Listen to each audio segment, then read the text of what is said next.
I have the most amazing guest on the show. We are live here in Toronto in the old Google building. I had to run here. I'm sweating. I'm excited. I'm absolutely just thrilled at my next guest. His name is Swish Goswami. He's the founder, co-founder, CEO of TrueFan. They recently literally just purchased Social Rank, which is an amazing tool. Without further ado, because we are pressed for time, welcome to the show, man. Thank you for having me. I appreciate it. And I'm going to sweat all over because I literally sprinted. Everybody here who's in Toronto, one of the things I always notice about coming from the West is everything is public transportation. Yep. So I'm like, okay, I'm going to take an Uber to get here. And rush hour, no. Ryan, you need to run through the TTC and get over here. Swish, you have an amazing story. I mean, you're somebody who is a purebred serial entrepreneur. I watched your TED Talk when you're in Edmonton at the U Alberta. Yep. And you talk a lot about, kind of coming over, really having that work ethic. Mm-hmm. You talked a lot about your mom. I can tell you're a big mama's boy. I'm a mama's boy too. Yep. My mom passed away when I was 13, so it was a real big blow. So I always kind of have a soft spot for people who are, just really loving their mom. So without further ado, man, just welcome to the show and just give the audience a little bit about yourself. Totally, man. I'm a 22-year-old entrepreneur. I've always been a very curious kid growing up. I'm the type of person where if I see a challenge and if I'm very interested in it, I will get it done. And I think that comes from my Singaporean heritage. I was born and raised in Singapore, a very competitive place. And I grew up doing a bunch of things. I think for me, like, my life isn't just entrepreneurship. It's also just creativity on like several levels. So for me growing up, like, I was dancing, I was playing basketball, I was debating, I played volleyball, I played cricket. Like, I was doing so much and getting involved in so many different areas that for me to be an entrepreneur right now is amazing because it's as liberating as it was when I was a child doing multiple things. For me as an entrepreneur, I can pick up a challenge, I can build a solution around it, and tomorrow I can see that solution hopefully become a reality. And that's like the most liberating feeling for me. So that's what we're doing at TrueFan right now. We've been doing it for 2 years, have not lost that obsession. And I'm really excited by what we're building. But here on the show, our mandate is always curiosity. And, everybody always tends to talk about the company and kind of the success story. Mm-hmm. Here on the show, we kind of go deep, man. And I think that, our listeners, for instance, love our show because I like to get into the mind of what was the journey like to get to TrueFan. Tell us about the heartache and the mistakes. And then also tell us, did you lose your childhood? Like, did you get a chance to swipe to the right on Tinder? Do you date? Like, are you just some like 22-year-old guy who's married to his phone? Like, how does that work, man? Yeah. So, I mean, when I moved from Singapore to Calgary, which was a terrible transition, by the way, 9 years old, I came to Calgary. Cold winters. I literally. And I became obsessed with doing everything except for school. Because when I was in Singapore, I was learning pretty much at 3 to 4 times faster the rate of an average Canadian student. So when I came to Canada, everything was really easy to me in school. So it allowed me to go and dance and debate at a high level. I had a speech impediment, but really it started to improve after I started public speaking and debating, putting myself in a really uncomfortable position. I started becoming more confident with who I was. And in high school, I mean, I was a social butterfly.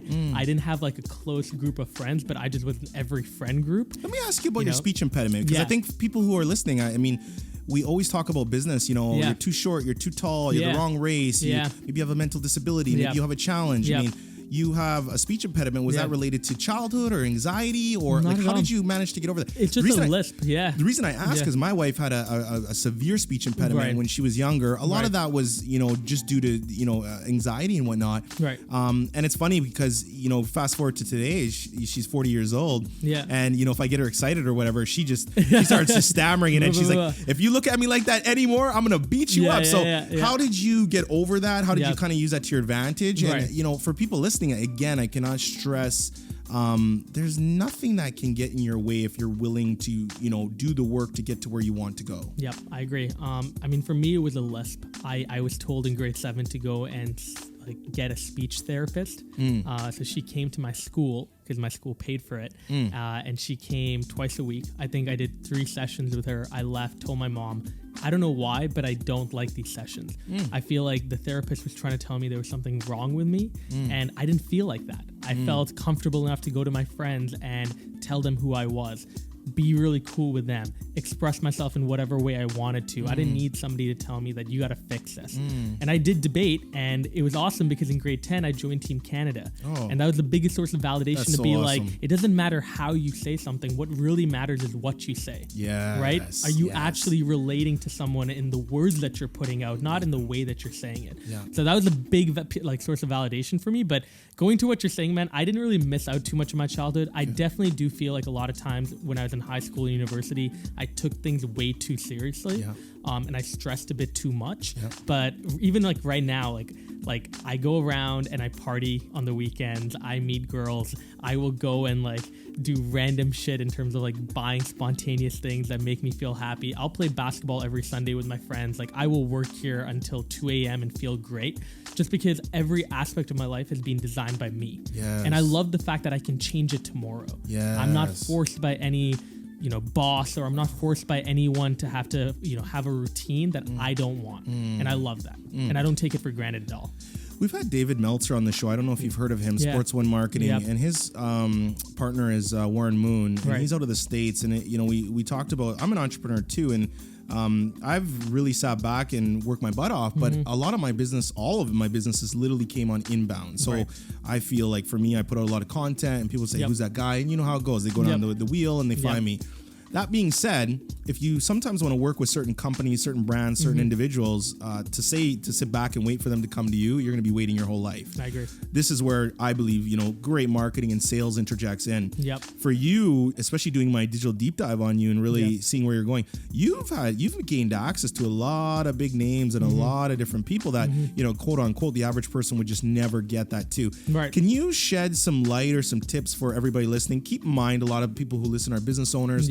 Starting out, we have people that listen to the show that are literally in a startup all the way to 50 million, 100 million a year. So people who are deathly afraid of sales, and I bring up David Meltzer because I asked him a question. I said, when somebody's kind of fearful to sell, is this based on them being humble or egotistical? And he said 100% egotistical. Egotistical leads into fear and it saturates. What is your thoughts on all of that and how to get access, but then also how to sell in a way that is just not slimy and not spammy?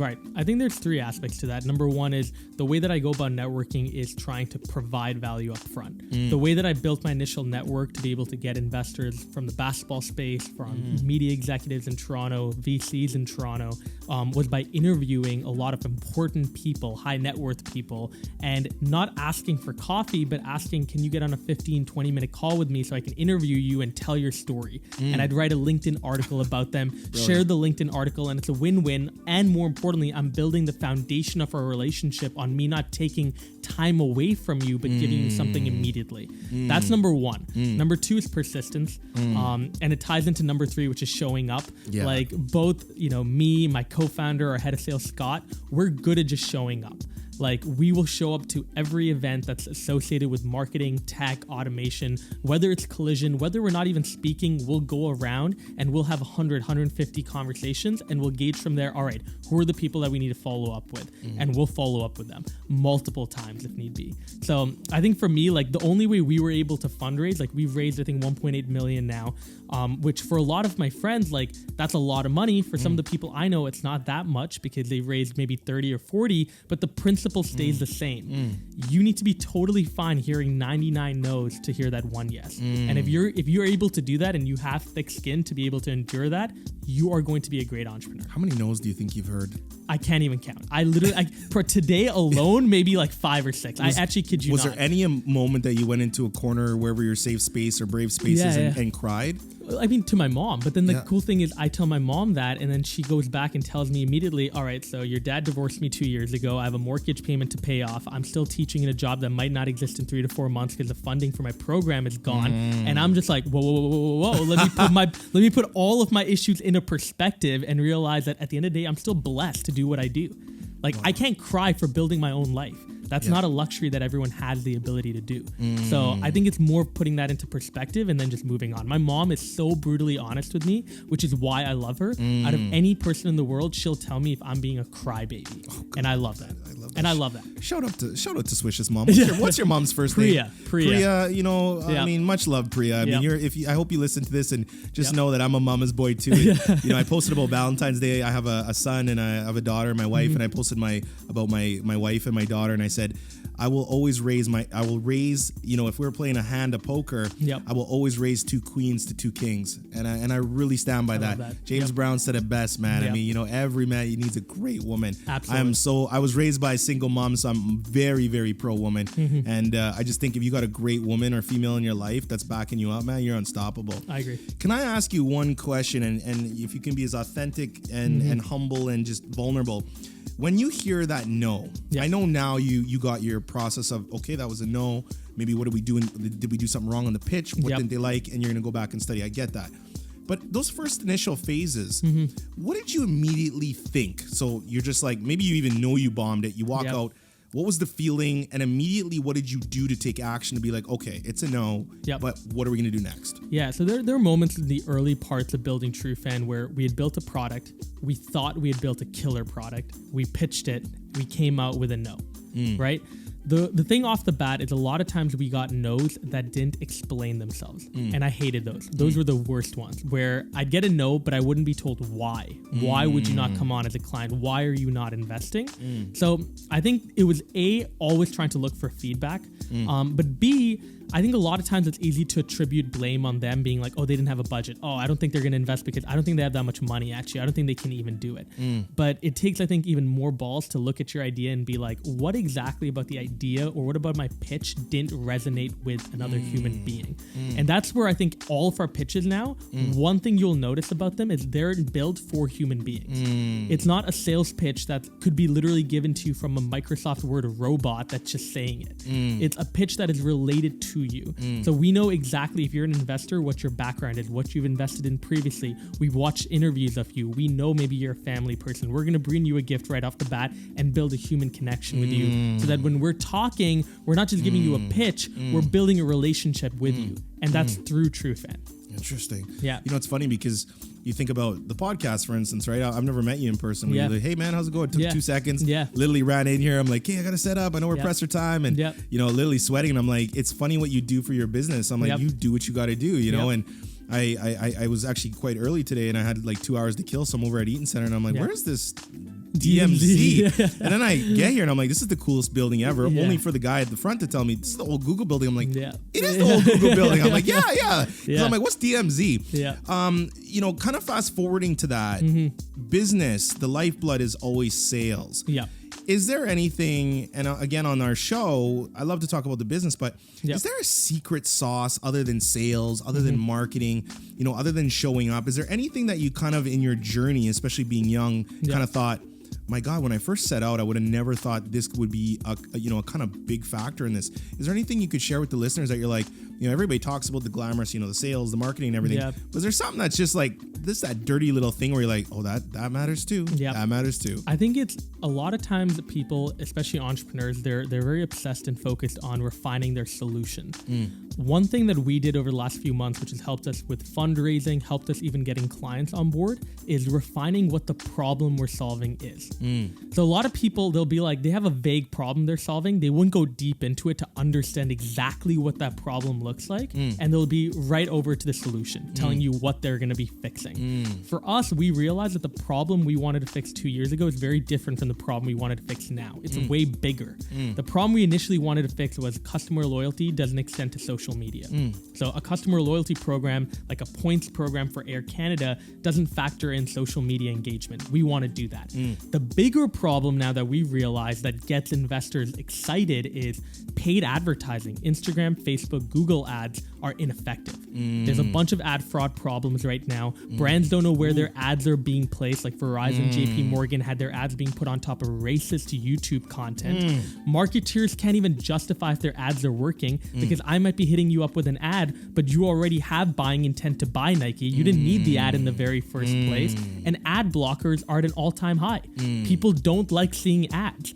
So for us, we personally think that influencer marketing will continue to grow. The question is, how do you do it properly? And that's what leads to the solution slide. But we distilled our problem into 4 key big pillars that are affecting paid advertising. And that's something not a lot of people do. Man, that's crazy. That's such a big statement. Paid ads, you just do not feel are working. Yeah. I own a marketing company. And so if I put on my marketing hat, the one thing that I really feel, especially in marketers that have been getting away with this, like for murder, they make stuff KPIs and CPMs and all these acronyms.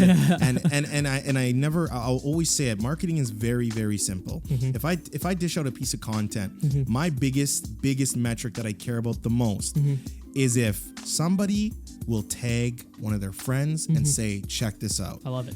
To me, that is the most, you're giving me the biggest compliment on my piece of content going out. That app mention. And the second one is, yo, Ryan, I watched this or I listened to this. I love this. Like that comment or that tag that you put out as a friend, that to me is the only metric that I really care about. And coincidentally, that's the ingredient for virality. Absolutely. Yeah, like once you start getting a couple of those, things will probably spread. Now, for people listening to the show, especially with business owners and things like that, a lot of people are getting sick of this word influencer. It's like sometimes I even see people wearing a shirt saying influencer. Like I just don't do that. Like, don't do that. People sometimes kind of, hey Ryan, you're an influencer. If I ever call my you have permission to slap me upside the head. Like if I can touch some people and people listen to me, I get that. But you will never hear me saying I'm an influencer. For me, I'm just focused on impact and value. That being said, business owners that are like, Swish, I mean, I'm hearing influencer here or influencer marketer there. I just went to this conference or I went to that conference or South by Southwest or I was at an auto conference. What can you tell them about, like, okay, influencer marketing is huge. I don't think it's going anywhere. I think it's only growing. What are some ways that they can audit to make sure that they are getting the proper influencer marketing? Great question. I think there's a distinction that we place on influencer marketing versus advocacy marketing, right? So we think influencer marketing is a traditional model where you pay people with millions of followers, which, by the way, they might have fake followers and fake engagement, but not a lot of brands even audit that. And on top of that, you're paying people that might not even be aligned with your brand, right? Like there's so many, I'm so tired of seeing sponsored posts from people with millions of followers promoting products that they never use. Like I actually know some of these people. I'm like, you never use that. And it's like, come on. Come on, man. It's like, I know you. Stop it. Right? So that's influencer marketing. What I really love about TrueFan is we're trying to push this idea of advocacy marketing. Why don't we go ahead and find the micro influencers, not the millions of follower people, but people that 20,000 to 50,000, 100,000 followers. Why don't we activate them? Because they're cheaper to work with. They tend to have higher engagement rates than people with millions of followers. And the best part is they're probably already aligned with your brand. So when you go and give them product, they're genuinely, from the bottom of their heart, going to take a story that means a lot to them and their community. That's what I think the difference is right now, that you really need to understand if you're a brand. So when you're, we know this, especially with marketing strategy, tell every brand, I don't care if you're the plumber or a realtor or a Fortune 500 exec, dish out content, just completely put out content. Like we were talking about financial literacy and in the, we talk about it in the minority community. I like to bring up in the Black community, especially in the United States. Right. If we trace $1, let's say you're East Indian and you have a Chinese and a Jamaican. If you take like a Middle Eastern, an Indian, or a Chinese or an Asian person, and we trace that $1, so you get $1, how long does it stay in the community for? On average, with those cultures I just mentioned, it's 30 to 60 days. In the Black community in the United States, it's less than an hour. Wow. So the dollar is getting stretched. And when we talk about financial literacy, I had a guest on, he said, well, how do we need to touch people when they're younger to because the schools don't teach this. You know, the average adult right now doesn't even understand how their credit card interest works. No. In fact, ask them, how does your credit card? When's it due? What happens if you have a $20,000 balance and you leave $2 on? Do you get charged on the 20 or the 2? They don't even know. They don't know. So I said, okay, so if we need to get to the people at a younger age, that's okay. We can correct that. We can curve that. There's something called TikTok. Is that a really young demographic?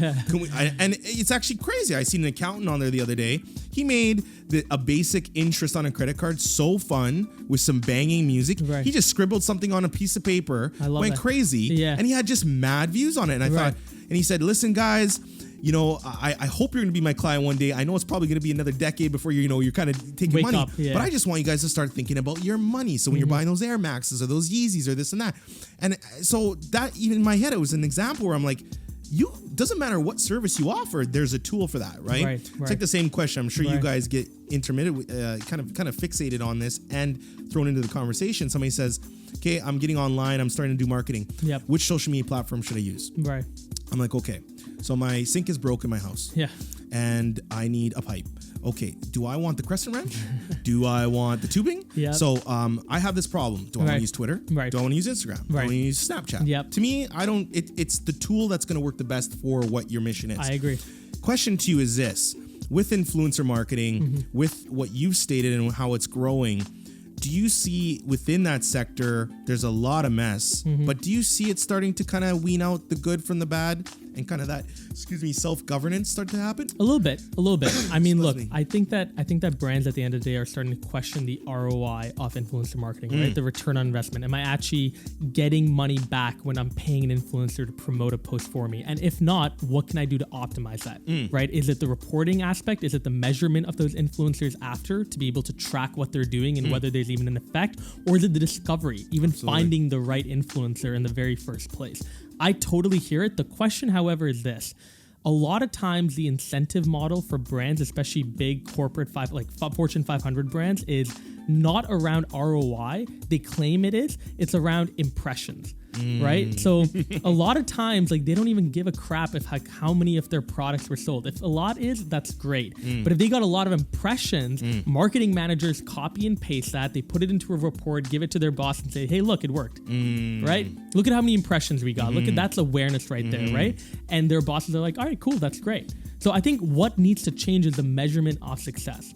Right? Are we looking for awareness? Okay, if we are, what is the best way to get there? But if we're looking for conversion, oh my God, paying people with millions of followers, unless they're the Kylie Jenners of the world, oh my God, a terrible idea in my opinion. A terrible idea in my opinion. I'd rather take 30 micro influencers who actually deeply care about your product and will authentically speak to it than one person with 2 million followers that you're going to be paying way more money to.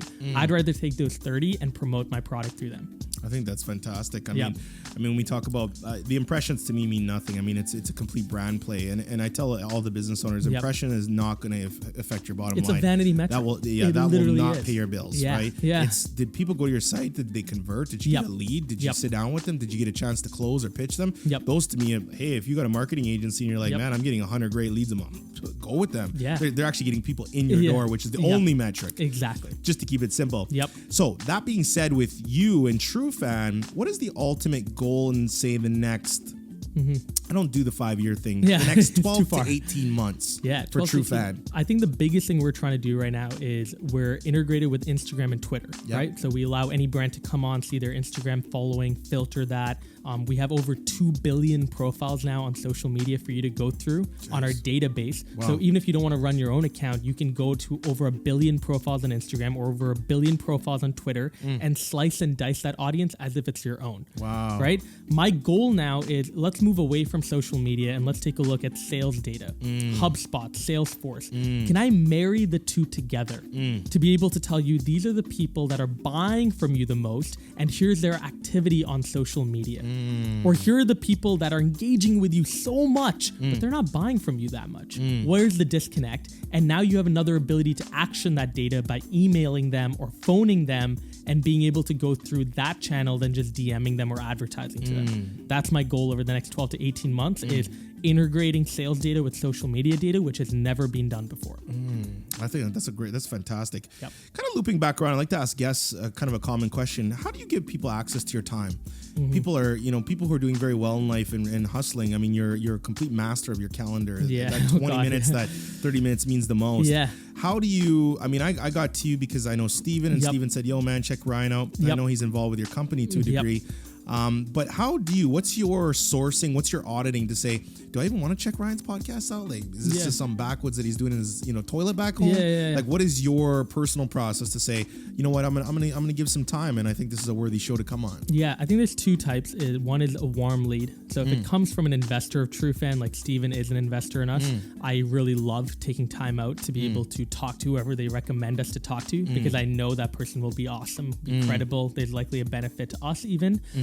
The second is the way people reach out, right? That really makes a difference for me. Like if someone reaches out, and this actually happens all the time when I speak, like people come up after and I just know which ones like genuinely want to have a conversation with me. And then the others are takers. Ones, they're takers. They have an agenda. They're trying to lead me to an ask, right? So the way you reach out on LinkedIn, Instagram, very similar as well. I know people that are just genuinely good-hearted people who just want to like chat versus people that want something right off the bat. So, and I'm totally fine. Like I love giving time to my community. It's actually how I built my community on LinkedIn. 100%. Is I got on 5-minute calls with people to get to know who they were. So the next time they saw my post, they knew who Swish was. There was a more human connection there as opposed to like seeing my avatar and connecting to that. Right. So I love doing that. But again, like you said, I have to be selective about who I pick. Absolutely. So if there's about, 5-10 messages that I get to talk to me in a single month, I'll probably take about 2 or 3 and then I'll schedule the remaining for the next month. That's awesome, man. And that's something I've only learned to do this year. That's awesome. I used to be the person that was like, all right, cool, I got to cram everything into the week. But now I'm like, I need to think for a lot of time. And a lot of what I didn't do last year was take time off just to reflect on what's going on and what's the next move forward. I was just constantly in a go, go, go mode and never in a reflect. Am I doing the right thing? How are things going? Am I good? I was never in that mode of checking in with myself. Yeah. I like to ask this question too. It's funny too, because when I look at our Google, our iTunes reviews and things like that, we have great reviews, and a lot of people ask the question, because I try to use my own podcast as kind of a lead for everybody else to say, hey, if you wanted to do your podcast or show, what could you do with that? 2 goals for our show has always been, 1, bring value to our listeners, and 2, make our guests feel like they're coming home. Yeah. And I feel like when you go do interviews or you do media interviews and stuff like that, there's a lot of PR that's involved with there. I kind of treat our show as like an escapism show. I'm like, come on, Swish, man, just roll up. Tell us about all your stresses. Tell us what's really going on here.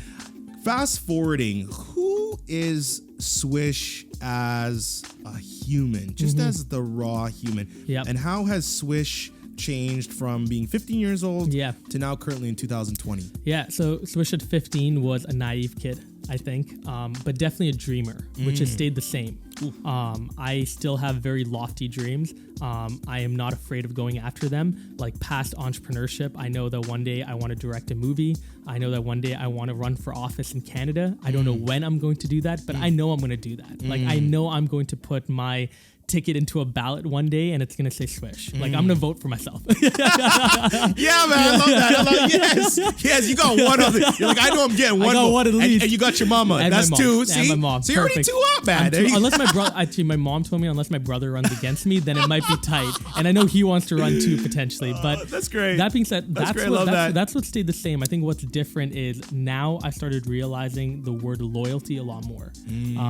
Back then it was more about climbing up a social ladder, trying to get to the next person, the next opportunity, the next thing. Now I'm so content with where I am, and more importantly, I love valuing the people around me. Like whether it's being a good son or being a good brother or being just a really good friend, I pride myself in doing that. And especially on the friend and brother side, there are times where I lack a bit because again, I am a bit busy, but I try as much as possible to carve out time for the small moments. Like when my mom, for example, she had a birthday January 28th, I was in LA for a conference for a week. I was like, all right, it's the final day of the conference. I'm leaving. I'm surprising her and then going home to Toronto. And I did that. I literally didn't tell her, walked up 10 flights of stairs because I didn't want her to come down and let me into the building. Got up, knocked on the door and surprised her. And like those kind of that 1 minute of her just like being like, what the hell? And like just seeing the happiness in her, it made up for everything. Like it's still in my head, and anytime I think about it, I feel so good. So it's about recreating those small moments and doing that through being loyal. One day when you have children, I'm telling you, that feeling you get with your mom, when you hear your child say hi dad or hi, I love that. You talked a lot about showing up. You're putting yourself in cosmopolitan cities that for your business definitely are making things happen. And I notice you do spend a lot of time in Los Angeles and then you come back here to Toronto. What does Toronto give you that per se Los Angeles doesn't, and vice versa? And as a bonus question, how important is it to say, I got to get on a plane and go to where it's at? That's exactly why we came to Toronto. So we were in New York when we started the idea. We then moved to Vancouver, and then we came to Toronto after we raised more money. We figured out that most of our customers were East Coast based.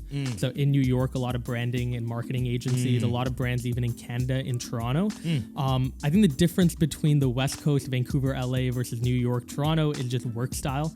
Like I feel like when I went to Vancouver, it was kind of like a place for retirement, really. Like there are a lot of great companies there that are built there. I think Vancouver does a terrible job of profiling those companies and really spotlighting them, because there's some gems in Vancouver, but the lifestyle was so different.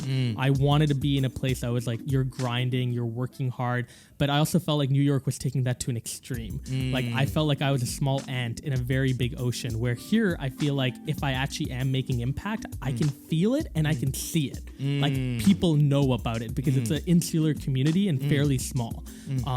And I think it's growing. So that's the reason why we're in Toronto. I think it's the best place to create a company right now. I love Canadians. I think they're a bit kinder than Americans, not gonna lie. And I think Toronto is a great city because it's not as polluted, not as messy, and you feel like you can actually make an impact here and people will feel it.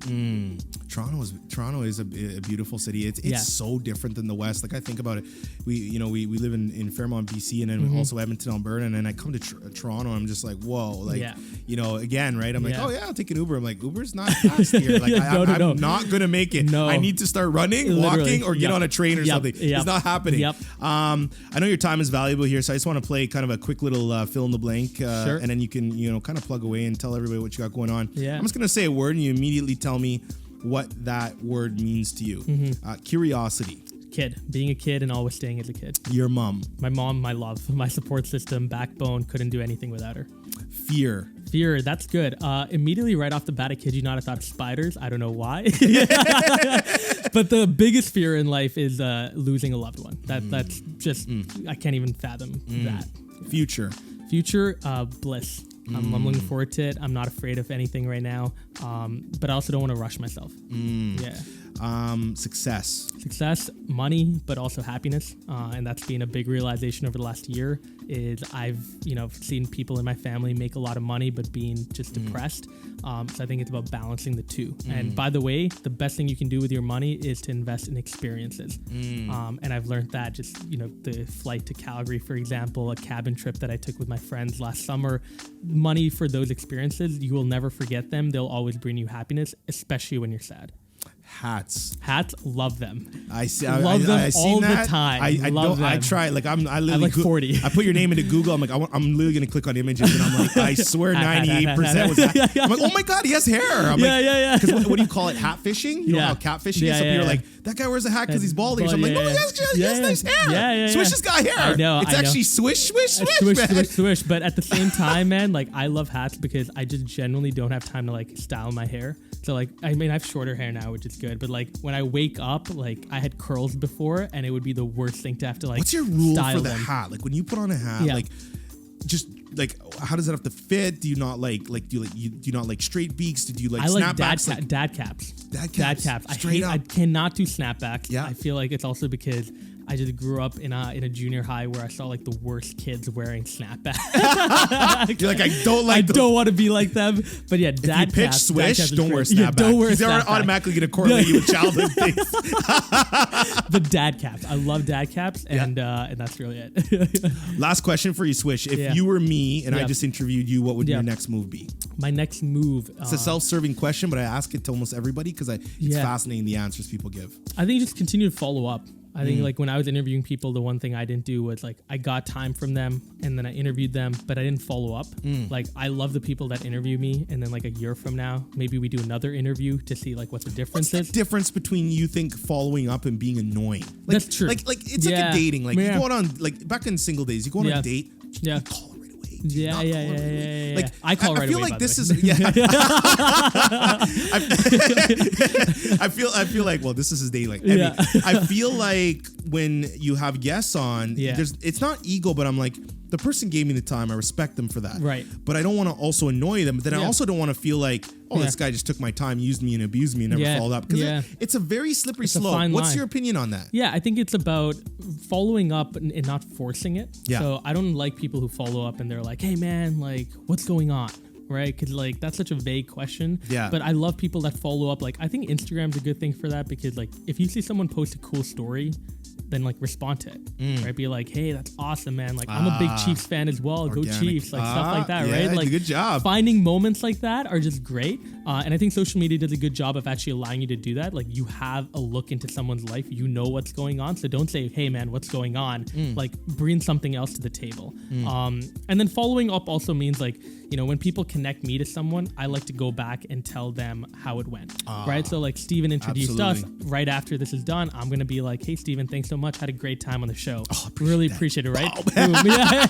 Right? But like, people don't do that. Yeah. Like, people don't normally do that. They like, Steven might not even know we met, but let alone like Steven might think the next time he connects me, like, is it actually worth it? Did I like get a response back? Maybe not. Some people do think like that. When somebody refers, like even in guest wise, that's why I'm like, man, I got here early and I'm like, I want to set up, and I get into like a panic. I'm like, I want the mic set up. I want this guy to come in, because it's a level of like, I feel like hospitality, but it's also a level of like, there's a difference between my podcast and maybe somebody who's not prepared, you know? And I love when I go into a room and I feel like somebody's like, oh, they care about this right now. You can feel it. You can. Not like, hey man, you know, let's press record. Exactly. You're like, man, this guy's sweating, running around. You're like, oh, this guy wants to show up today. And those are also our best client pitches too, right? When we come and like, it's not just, you know, the product that we're showing, it's our body language. Yeah. Right? Like we actually genuinely feel excited. Yeah. And that's cool, because like from the get-go, when you said hi, I'm just like, damn, this is awesome. I'm excited. Like you're pumped, I'm pumped, great. Right? Yeah, like, the vibe is good. Yeah. But if you had been like, oh, hey, Swish, sorry, man, just finishing up, setting up a little bit.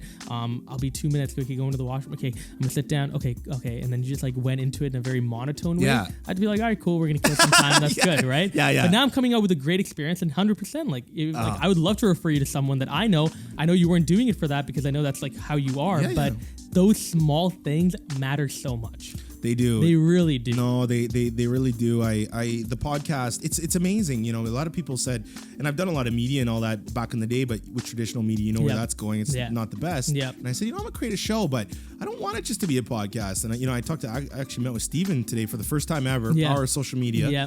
Been on my LinkedIn forever, but went and had breakfast, and I said, it's got to be created more than a show. And people who are listening to the show right now, whatever you're doing and whatever your goals are, like, go 10 times on that. Find out a different angle. Do something a little bit differently. You know, our mandate, we never send out questions before. Right. And we've had guests reject us for that. No, we've had guests reject us for that. And that's okay. I can't do that.